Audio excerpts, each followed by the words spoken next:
নমস্কার, সাহিত্য চিরন্তন বাংলা অডিও স্টোরি চ্যানেলে আপনাদের সকলকে স্বাগত। সাহিত্য চিরন্তনের আজকের নিবেদন মানিক বন্দ্যোপাধ্যায়ের লেখা রকমারি।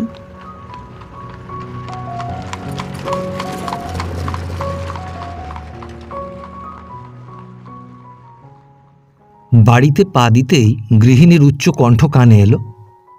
বেরিয়ে ফিরছিলাম, মনটা বেশ প্রফুল্ল ছিল। ভাবলাম প্রফুল্লতাটুকু বুঝি চৌকাঠের বাইরেই রেখে যেতে হয়। ভেতরে আর ঢুকলাম না। বৈঠকখানা ঘরটা অন্ধকার। ধীরে ধীরে সেইখানেই প্রবেশ করলাম। সুইচটা টিপে দিতে গিয়ে হাত গুটিয়ে নিলাম। আলো জ্বাললেই খবর পৌঁছবে। গৃহিণীর মুখের অন্ধকারের চেয়ে বাইরের ঘরের অন্ধকারটা নিরাপদ মনে হলো। জামাটা খুলে চেয়ারের উপর ফেলে রেখে চৌকির উপর বিছানো ফরাসি গিয়ে চুপ করে বসলাম। পরিচিত কণ্ঠস্বর গ্রামে গ্রামে চড়তে লাগল। তীক্ষ্ণ কণ্ঠ, ততোধিক তীক্ষ্ণ বাক্যবান। কাকে লক্ষ্য করে যে প্রয়োগ হচ্ছে বুঝতে দেরি হলো না। সামনাসামনি কিরকম বিধ ছিল ভগবানই জানেন। এত দূরে এসে কিন্তু সব্যসাচীর অব্যর্থ সন্ধানের দুর্ভাগ্য লক্ষ্যের মতো আমাকে বিদ্ধে লাগল। একটা মোটা গলা সক্রোধে গর্জে কি বলতে যাচ্ছিল, পরক্ষণে থেমে যাচ্ছিল।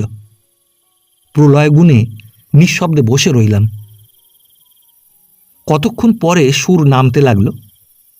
নামতে নামতে শেষে একেবারেই থেমে গেল। বুঝলাম অপরজন পৃষ্ঠ প্রদর্শন করেছে। পরক্ষণে পুরনো ভৃত্য হরিচরণ ঘরে ঢুকল। অন্ধকারে আমায় দেখতে না পেয়ে খুব কাছেই বসে পড়ল। বুঝলাম কাঁদছে। বিশেষ আশ্চর্যের কথা নয়, আমারই এক এক সময় কাঁদতে ইচ্ছা করে, ও তো চাকর। প্রশ্ন করলাম, কি হয়েছে রে হরে? ভূত দেখলে মানুষ যেমন চমকে ওঠে, এক হাত দূরে আমার সাড়া পেয়ে হরিচরণ সেই রকমই চমকে উঠল। তাড়াতাড়ি উঠে দাঁড়িয়ে বলল, হ্যাঁ, দেখতে পাইনি বাবু। বললাম, আচ্ছা আচ্ছা, তাতে আর কি হয়েছে? তোকে বকছিলেন কেন রে? হরিচরণ কতক্ষণ চুপ করে থেকে যা বলল তার মর্ম এই, আজ সকালে গৃহিণী তাকে শয়নগৃহের দেওয়াল ঝাড়তে আদেশ করেন। বাজার থেকে ফিরে কাজটা করবে ভেবে সে বাজারে চলে যায়। তারপর আলু পটলের হিসাবের গোলমালে কথাটা বেমালুম তার মন থেকে সরে পড়ে। সন্ধ্যার আগে হঠাৎ ঘরের কোণে মাকড়সার জাল নজরে পড়ায় গৃহিণীর মেজাজ সপ্তমে চড়ে যায় এবং হরিচরণের উপর তৎক্ষণাৎ দেওয়াল ঝাড়বার আদেশ জারি হয়। সে যত বলে কাল করব মা, গৃহিণী ততই উষ্ণ হতে থাকেন। অগত্যা হরিচরণ সেই ভর সন্ধেবেলা দেওয়াল ঝাড়তে আরম্ভ করে। হঠাৎ নিতান্তই তার কপাল দোষে ঝাড়নে লেগে একখানা ছবি পড়ে গিয়ে ভেঙে যায়। সেই থেকে বর্ষণ শুরু হয়েছে। গৃহিণীর নাকি অভিমত, কাজ করতে বলায় রাগে সে ইচ্ছা করে ভেঙেছে। নইলে সে কি চোখের মাথা খেয়েছে যে অত বড় একটা জিনিস দেখতে পায় না? আমি কি ইচ্ছে করে ভেঙেছি বাবু? মা তো বুঝলেন না, কেবল বকুনি দিতে লাগলেন। এত কথা সয়ে থাকতে পারবো না। কাল সকালে আমার মাইনে দিয়ে বিদায় দেবেন বলে উপসংহার করল। দরজার কাছে চড়া গলা শোনা গেল, কার কাছে মানের কান্না কাঁদছিস রে হরে? কাঠ হয়ে গেলাম। চাকরকে কাছে ডেকে চুপি চুপি দুঃখের কাহিনী, অর্থাৎ গৃহিণীর অদ্ভুত ক্ষমতার কথা শুনছি। এর চেয়ে বড় অপরাধ আমার দাম্পত্য পেনাল কোডে লেখে না। ঘরে ঢুকে খপ করে সুইচটা টিপে দিলেন। আমার দিকে বারেক চেয়ে মুচকি হেসে বললেন, বেরিয়ে এসে চাকরের মুখে আমার নিন্দেটা বড় মুখরোচক লাগছে না? বলে বেরিয়ে গেলেন। হাসিটা ভয়ানক। শুদ্ধ রাগ ঠান্ডা হয়, কিন্তু হাসির আড়ালের রাগটা বড় বেয়ারা, কিছুতেই বাগ মানতে চায় না। হরিচরণ কথা বলল না। তার ঘরে গিয়ে বিছানা পেতে শটান শয়ন করল। উঠলাম, বসে লাভ নেই। চেয়ারের উপর থেকে জামাটা টানতেই একটা চায়ের কাপ জামার তলা থেকে পড়ে 3 টুকরো বড় এবং বহু ক্ষুদ্র টুকরোতে বিভক্ত হয়ে গেল। জামায় 3 ইঞ্চি ব্যাসের একটি গোলাকার দাগ। বরাদ্দ 2 কাপের ওপর তৃষ্ণা পাওয়ায় দোকান থেকে 1 কাপ চা আনিয়ে চুপি চুপি এখানে বসেই খেয়েছিলাম। কাপটা আমি চেয়ারের ওপরেই নামিয়ে রেখেছিলাম। অপকর্মের অত বড় নীরব সাক্ষীটাকে সরিয়ে ফেলবার মতো বুদ্ধি ঘটে ছিল না। হায় রে, সেই কিনা আমায় ফাঁসালো।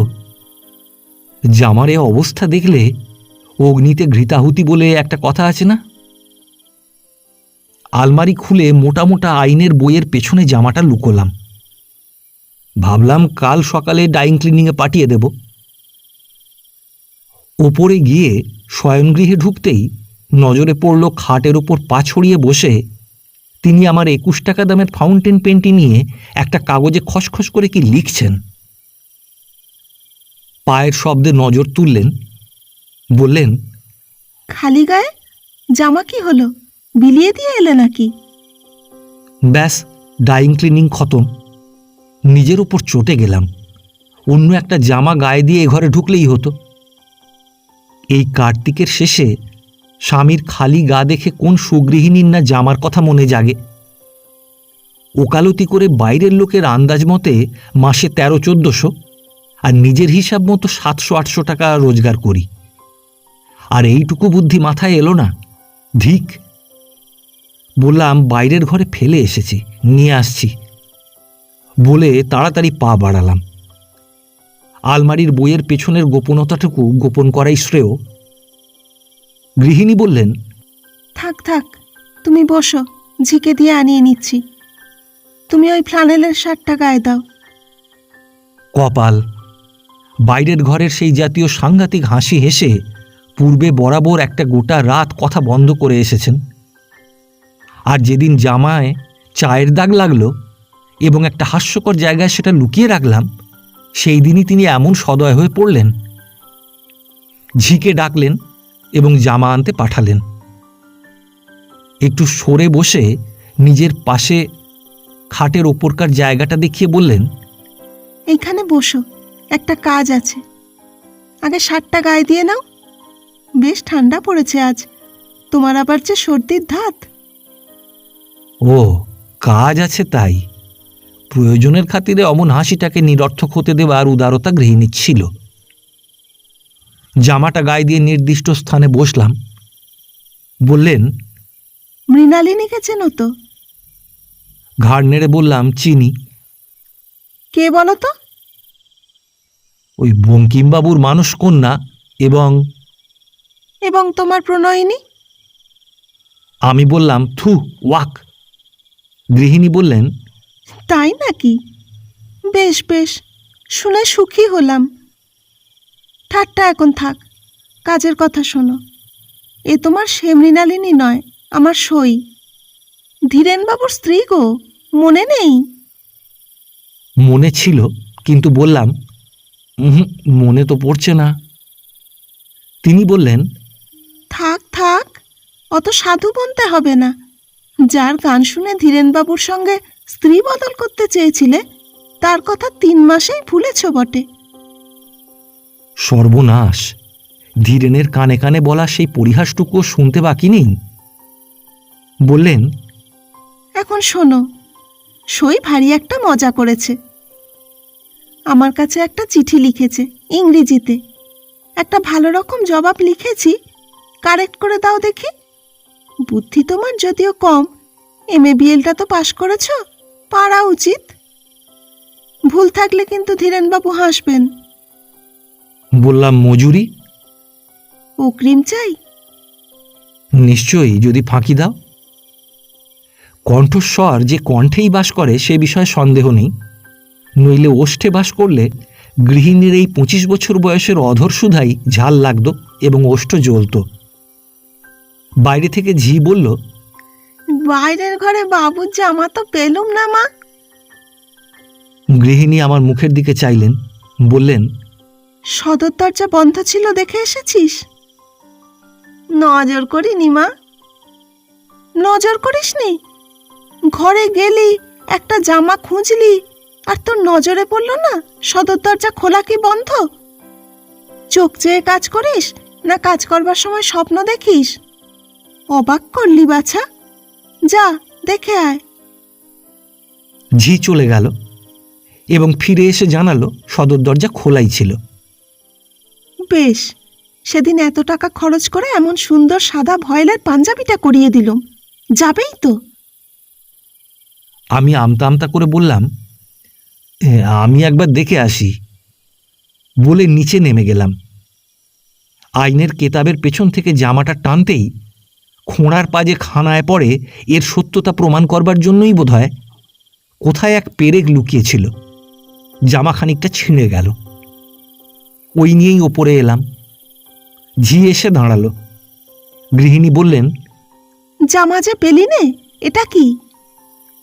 দেখতে পাইনি মা। তা দেখতে পাবি কেন? এমন ব্যাগার ঠেলা কাজ করিস কেন বলতো? এটা কি ছুঁচ না আলপিন যে কোথায় লুকিয়েছিল খুঁজে পাসনি? ঝি চুপ করে রইল। গৃহিণী আরও কি বলতে যাচ্ছিলেন। ঝির দিকে চেয়ে হঠাৎ বললেন, তুই কাঁপছিস কেন রে? শরীরটা ভালো লাগছে না মা। গৃহিণী তৎক্ষণাৎ এগিয়ে গিয়ে তার কপালে হাত দিলেন। বললেন, ইস, তাই তো, বেশ জ্বর হয়েছে যে। আচ্ছা, তুই কিরকম মানুষ বলতো ছি? জ্বর গায়ে কে তোকে কাজ করতে বলেছে? সন্ধেবেলা অতগুলো বাসন মাজলি তুই কোন আক্কেলে শুনি? একটা বাড়াবাড়ি অসুখ বাঁধিয়ে আমার 10টা টাকা খরচ করাবার মতলব না? যা যা, শুয়ে পড়কে যা। অবাক মানুষ তুই বাছা। ঝি বলল, ঠাঁইটা করে দিয়ে শুচ্ছি মা। ফের মুখের ওপর কথা বলে? কাল যদি তোকে দূর না করি তো। ভালো চাস তো শুয়ে পড়গে বাছা। কেন বকছিস? অসুখটা বাড়লে হাঙ্গামা তো আমাকেই পোয়াতে হবে। ঝি আর কথাটি না বলে চলে গেল। গৃহিণী একটু দাঁড়িয়ে থেকে বললেন, দেখি গে শুলো কিনা। যেসব তোমার ঝিচাকর, একটা যদি কথা শোনে।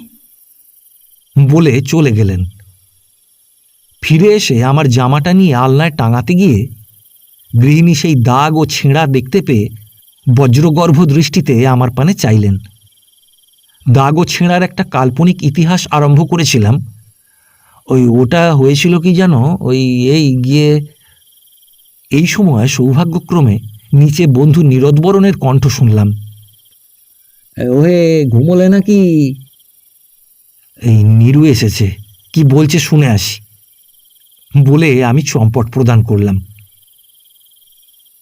9টার সময় বন্ধুকে বিদায় দিয়ে দুর্গা নাম জপ করতে করতে ওপরে গিয়ে দেখি গৃহিণী এক মনে একখানি চিঠি পড়ছেন। মুখের মেঘ কেটে গেছে। 9টার সময় আহার শেষ করে আবার নিচে নামলাম। আপিস ঘরে ঢুকে মোকদ্দমার কাগজপত্র নিয়ে বসলাম। হঠাৎ মনে পড়ল আমার জ্যেষ্ঠ শ্যালকের 3 দিন হলো পত্র এসেছে। পত্রে বহুদিন আমার কোনো পত্র না লেখার জন্য অনুযোগ আছে এবং গৃহিণীও সেই পত্রখানা পড়েছেন। তৎক্ষণাৎ কাগজ নিয়ে পত্র লিখতে বসলাম। লেখা শেষ করে খামে ভরে ঠিকানা লিখছি। গৃহিণীর গলা কানে গেল। ভালো চাস তো উঠে আয় হরে, আমাকে রাগাস নে বলে দিচ্ছি। খাবি না তো তুই বিকেলে বললি না কেন? অত ভাত নষ্ট হবে? হরের জবাব শোনা গেল, আমার অসুখ হয়েছে, আমি খাবো না। গৃহিণী বললেন, সেসব আমি জানি। চাকরি করতে এসে ভাতের ওপর রাগ করিস, তোর লজ্জা করে না হারামজাদা?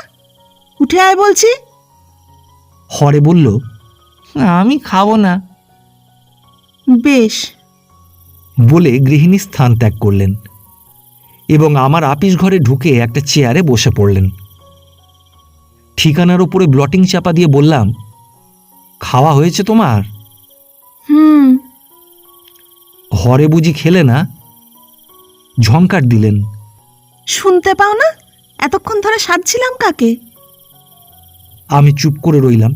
কথা বলাটা নিরাপদ নয়। কিছুক্ষণ পরে আস্তে আস্তে বললেন, তুমি একবার হরেকে বলোগে না? আমি? তুমি বলতে খেলে না আর আমার কথা শুনবে? চুপ করে রইলেন। আমি বললাম, ও মরুক, নিজেই খিদের জ্বালায় জ্বলবে। একটা চাকর, তাকে আবার খোসামত করে খাওয়াতে হবে, ভারী তো। চলো শোবে, রাত হলো। চলো। বলে তিনি উঠে দাঁড়ালেন। শয়নঘরে ঢুকে বললেন, আচ্ছা, একটা শেষ ধর্মের ডাক দিয়ে আসি। একটা লোক না খেয়ে থাকবে তাই, নইলে। কথাটা শেষ না করেই তিনি চলে গেলেন। আমি একটু হেসে বারান্দায় রেলিংয়ের কাছে দাঁড়ালাম। গৃহিণীর শান্ত গলা শোনা গেল, হরে লক্ষ্মী বাবা, উঠে এসে খেয়ে নে। মিথ্যে জ্বালাস কেন বল দেখি? আমার খিদে নেই, খাবো না মা। হরে। কণ্ঠস্বর ঠিক কোন গ্রামের বলা শক্ত, কিন্তু অতি তীক্ষ্ণ, এবং ভর্ৎসনা, ক্রোধ, সান্ত্বনা ইত্যাদি এতগুলি ভাব নিয়ে ওই একটি কথা উচ্চারিত হলো যে শুনলে অবাক হতে হয়। হরিচরণ আর দ্বিরুক্তি না করে উঠে এলো। গৃহিণী বললেন, রান্নাঘরে ভাত রাখা আছে, খেয়ে দরজা বন্ধ করে শুয়ে পড়ো। কাল সকালে মাইনে নিয়ে তুমি বাবু বিদেয় হয়েও, তোমাকে দিয়ে আর আমার পোষাবে না। বলে ওপরে উঠে এলেন। নিচের বারান্দার আলোতে দেখলাম হরিচরণ নিঃশব্দে রান্নাঘরে গিয়ে ঢুকল। তিনি ওপরে উঠবার আগেই আমি ঘরে ঢুকে খাটের ওপর বসলাম। তিনি এলে বললাম, খেলে? দরজায় খিল দিতে দিতে বললেন, খাবে না আবার, কাল কিন্তু ওকে দূর করব। আমি বললাম, বেশ তো। পাশে বসে বললেন, চিঠিটা কারেক্ট করেছ? কাল সকালের টাকে যাওয়া চাই কিন্তু। বললাম, না। কেন, সময় হলো না বুঝি? গম্ভীরভাবে বললাম, তুমি না ম্যাট্রিক পাশ করেছিলে? না বিয়ের সময় ওই কথা বলে আমাদের ঠকানো হয়েছিল? ম্যাট্রিক পাশ করেছো আর শুদ্ধ করে ইংরেজিতে একখানা চিঠি লিখতে পারো না? কে বললে পারি না? তবে হঠাৎ যদি ভুল হয়ে থাকে, চর্চা তো নেই, তাই তোমায় অনুরোধটা জানিয়েছিলাম। তা ঘাট হয়েছে। বিয়ের সময় তোমার মামা নাকে পুরো আধ ঘন্টা ধরে ম্যাট্রিকের সার্টিফিকেটখানা ঘুরিয়ে ফিরিয়ে দেখেছিলেন, মনে নেই? আমি হেসে তাকে নিকটে আকর্ষণ করে বললাম, তাই নাকি? তবে তো কথাই নেই। আচ্ছা, দেব কাল কারেক্ট করে। আমার গলা জড়িয়ে ধরে বললেন, আবার কাল? তোমাকে একটা কাজ করতে বললেই 10টা ওজোর করো। বেশি রাত হয়নি, 5 মিনিটও লাগবে না। দাও না লক্ষ্মীটি এক্ষুনি, কাল সকালের ডাকে পাঠিয়ে দেব। আদেশ প্রতিপালন করলাম। পরদিন প্রাতে হরে এসে বেতন ও বিদায় চাইলে গৃহিণী তাকে শুধু মারতে বাকি রেখেছিলেন। সন্ধ্যায় ফিরে দেখি আমার সেই চায়ের দাগ ধরা নতুন ফ্লানেলের পাঞ্জাবিটা হরে গায়ে দিয়ে বেড়াচ্ছে। ছেঁড়া অংশটুকু গৃহিণী সেলাই করে তাকে দিয়েছেন।